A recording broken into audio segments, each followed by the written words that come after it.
So the big question is, how do women like us, who are wearing so many different hats each day, and who don't cheat by looking like we have everything under control, take back our homes and life, free from the chains of clutter? How do we simplify, get started, get unstuck, let things go and create more time, so that we can truly focus on what is essential for a happy and healthy life with our loved ones? That is the question, and this show will give you the answers. My name is Lizelle Tenton, and welcome to the Vanilla Essence Show. Hi, I'm Liz, and I will be your host for this show. Welcome back. Today I want to talk about wide open spaces.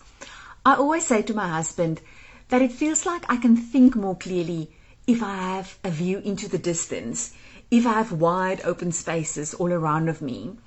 And this year we have been so privileged and blessed to live in places who all had views of wide open spaces. Now, the first time I realized that I was really confronted with this was when my husband and I moved to Norway. Our first temporary accommodation was an apartment in Oslo in the middle of the city. And I remember the day when we arrived and I pulled open the curtains just to realize that I'm staring into the wall of the block of apartments right next to us. And when I tried to open the other window, or the curtains of the other window, I was just staring into another wall of the next apartment building. I was quite upset. And it was only then that I truly realized how fortunate I was growing up in South Africa, where each home mostly had its own big garden, and we were mostly surrounded by wide open spaces. After the first week, I was depressed. I felt like I couldn't think, I couldn't make plans, and I couldn't get the creative juices flowing. I had no energy and I just wanted to veg on the couch the whole time. Now, I absolutely understand that we are not all living in spaces with beautiful wide views and that it is not possible for all of us to live in such places. But there is still something we can do about it. So I put on my rain boots and my warm jacket and I went outside for a walk. About an hour's walk from our apartment building, I found a park with a river running through it. So I went to sit on the bridge and I could stare far down into a river.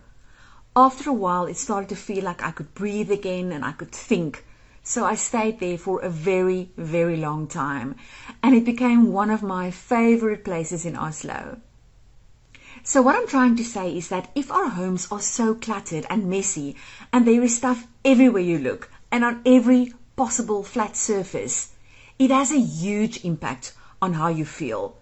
The thing is just that you might be so used to feeling like that you don't even realize anymore that you could feel any better or different, that there is actually an alternative. Being surrounded by so much stuff has an impact on your thoughts, on your feelings, your mood, your perspective, your decisions, your relationships, and your health. Take some time this holiday season to get out, to go outside. Put on your shoes or go barefoot if you like, but open that front door and take a walk. And if there's absolutely nowhere to walk, get in your car or on the train or in the bus and drive to a place where you can get out and walk. Every now and then, each one of us need to surround ourselves with wide open spaces, and there is no better place to do so than in nature. It might seem like a mission and work now, but believe me, you'll be thanking yourself later. You will be able to think, see things from a different perspective, make plans, and actually go home and have the energy to tackle the clutter.